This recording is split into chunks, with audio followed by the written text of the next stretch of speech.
I'm here walking, trying to think, and I decided, how about you tell the people how to recognize a deal when they get into a real estate deal. So I came up with 5 quick things you need to look out for. When you call agents, there are some things we can do, try to keep you within your budget, try to get you the best location. But the location ultimately depends on you. But what you need to know if what you got is a deal or not. Let me break it down.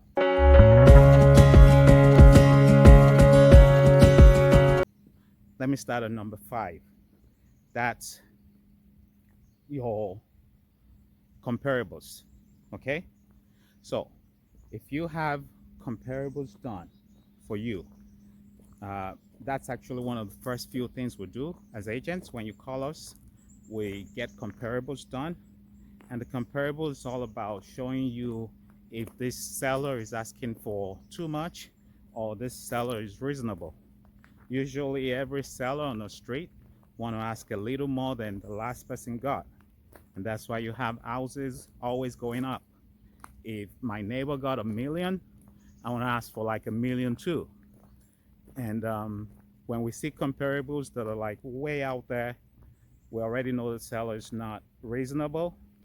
And we come up with different strategies to go after that kind of property.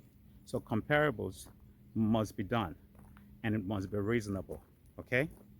And then secondly, budget. We want to keep you within your budget.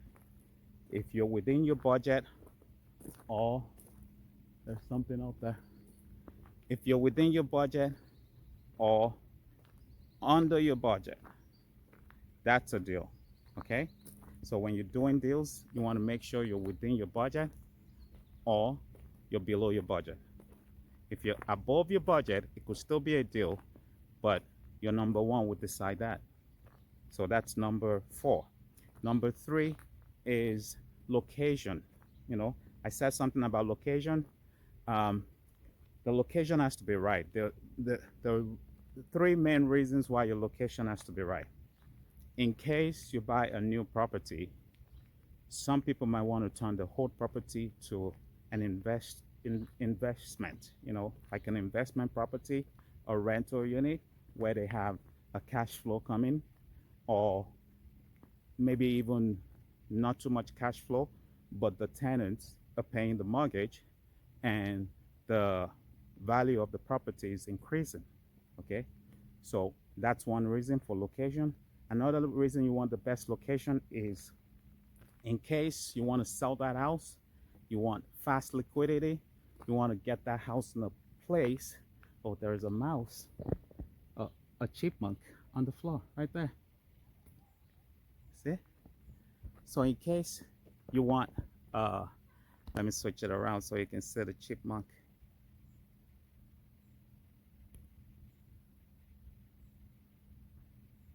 Oh, anyways, I can't get it done.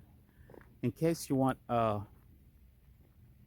fast money, fast liquidity, you want to be able to buy in a location where you can sell quick and sell fast and get good value for it. Okay, so location matters because of that. You don't want to buy in the middle of nowhere and then when you want to sell, you're stuck with a house for like months with no buyers. Okay, so location has to be perfect for it to be a deal. All right, and then number 4, you also want to make sure you have all the information needed, all the information available about that property. For example, you want to buy a house and the land across is just bare land. You don't know what's coming there. You don't know in 5 years what's going to be built across from you, or maybe even less than 5 years. So want to find out everything about, especially land across from whatever you're buying. That may turn into a deal or no deal. All right. So this video is all about showing you what deals are and what no deals are in real estate. So if you follow number 5, 4, 3, 2, 1. So the 5, 4, 3, 2, 1 that I've mentioned, comparables, location, budget, information. Number one can overrule everything. And your number one is your personal satisfaction. If you think you love the house or you see the house, you fall in love with it right away, no matter what your budget is, people will go over their budget. No matter what the location is, they don't care. You know, no matter what comparables we show them, they do not want to see. In fact, I got a story for you about this number one. I took a guy to go see a condo unit one time facing the water. He loved the view. I'm like, okay, let me get him another property, another unit in the same condo that's also facing the water, about 2, 3 floors below. So he sees the one he wanted and he goes, this is it. I love this one, you know? And I'm like, hi. Hello. And I'm like, listen, there is another unit just below that's $200,000 less. And he said, no, I don't even want to see it. I'm across the bridge, don't even right now. Nice view. Yeah, he said, no, I don't even want to see it. No, don't show me nothing. I want this one. And he ended up getting it. By the way, it was just according to the budget he had. Very good location, you know. Comparables, he didn't want to see. Information, at that point, everything I tried to tell him was useless. So I had to return the key of the unit we didn't see and the one we also saw. So something like that, your number one overrides 2, 3, 4, 5.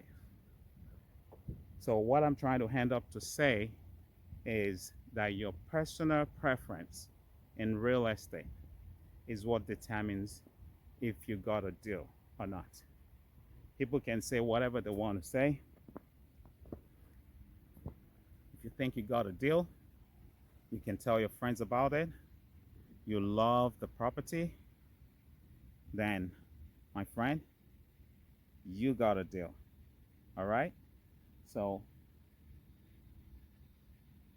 with this few points, I hope when you look in, you make the right choices and you get the best deals that you can come up with. By the way, a deal for a buyer looking to move in and personally use the house could be no deal for an investor that's just buying the property to flip it or to turn it into a cash flow, into a rental unit. So for an investor and a private buyer, personal buyer, it could be deal or no deal, opposite of each other. Okay? What's a deal for one is not a deal for the other. Yes. My name is still Yemi. This is the right property where I keep bringing you information before deals. And I'll see you at the top.